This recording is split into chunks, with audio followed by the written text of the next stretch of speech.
Mr Deputy Speaker, thank you very much. I'm grateful to be called. There were three reasons why I wrote to Mr Speaker to request taking part in this debate this evening. The first of those is because I genuinely wanted to hear on this Opposition Day debate on the NHS what the party opposite's plans really are for the future of our health service. The second reason for putting in for this debate this evening is to just describe the experience that my constituents went through over 13 years of a Labour administration. And finally, Mr Deputy Speaker, I wanted to talk about how already, in anticipation of the Health and Social Care Bill becoming law, in Crawley, already clinicians are working to deliver a better national health service. Now, this evening, Mr Deputy Speaker, I don't mind telling the House that I actually forego an invitation to a dinner because so great was my desire to hear exactly what the official opposition's view on the NHS is. And I have to say that what I have heard this evening is incredible, or so I am not misunderstood in using the word incredible, not credible in terms of what I have heard. It is amazing that for a party that massively increased the PFI programme during their tenure, spending billions of pounds of taxpayers' money in an inefficient way through the National Health Service, for them to come to this House this evening and try to claim that what we're trying to achieve in the Health and Social Care Bill will somehow privatise the National Health Service. Let's be quite clear. This government are committed to providing a national health service that is available regardless of the ability to pay. The difference between these benches and the benches opposite, however, Mr Deputy Speaker, is, I contend, that they are ruled by some sort of centralist dogma that says that if the Department of Health hasn't willed it, then it cannot happen, versus a pragmatic approach that the government is trying to introduce, where outcomes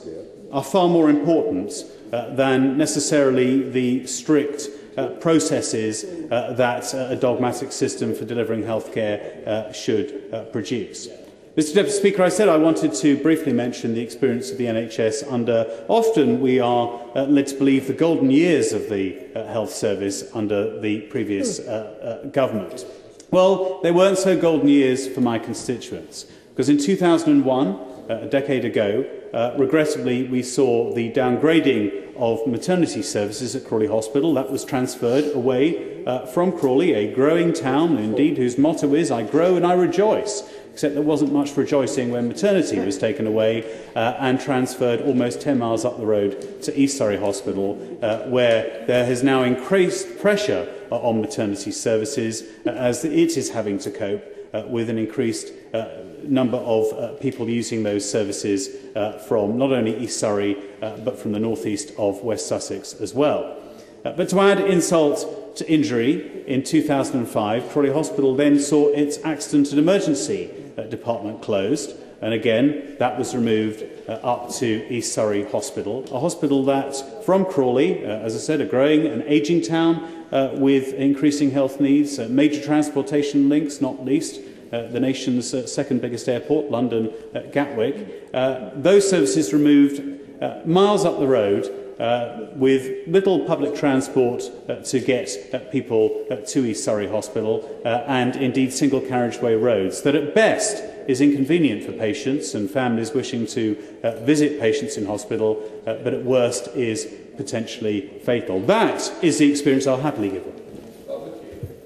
I thank the member for giving way. He's making a defence of A&E and maternity services, but does he not recognise that despite the promises of the current Secretary of State for Health made during the election campaign, very many hospitals have, for clinical reasons, done the very same thing, including Salford Royal, which has lost its maternity services, and others in the North West, which the Secretary of State for Health actually promised would not happen. Does he not see that those things are going on now?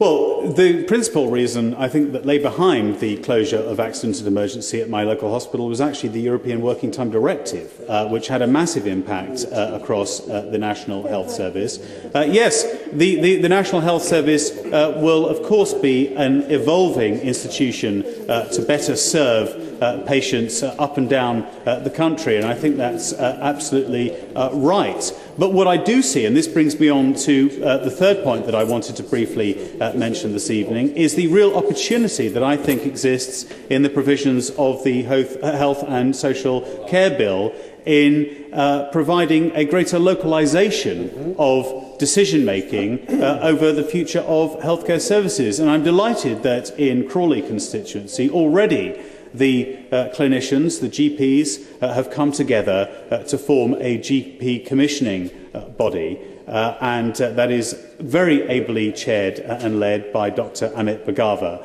And they are brimming full of ideas of innovative ways that patients can be provided with much better services. Because for the first time in many, many years,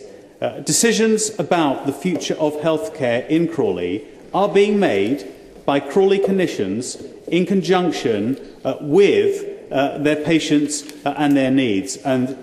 in conjunction with working with the local authorities, West Sussex County Council and Crawley Borough Council, who incidentally will be providing that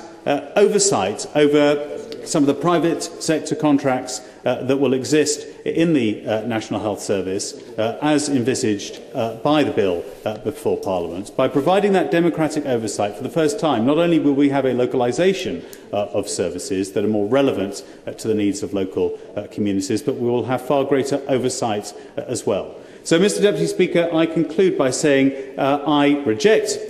this motion this evening. I welcome the Health and Social Care Bill because I think it's better for patients, I think it's better for democratic oversight, and ultimately we should be talking about and delivering outcomes of better healthcare in this country, not wedded to some outdated dogma that doesn't deliver services as efficiently as it could and it should.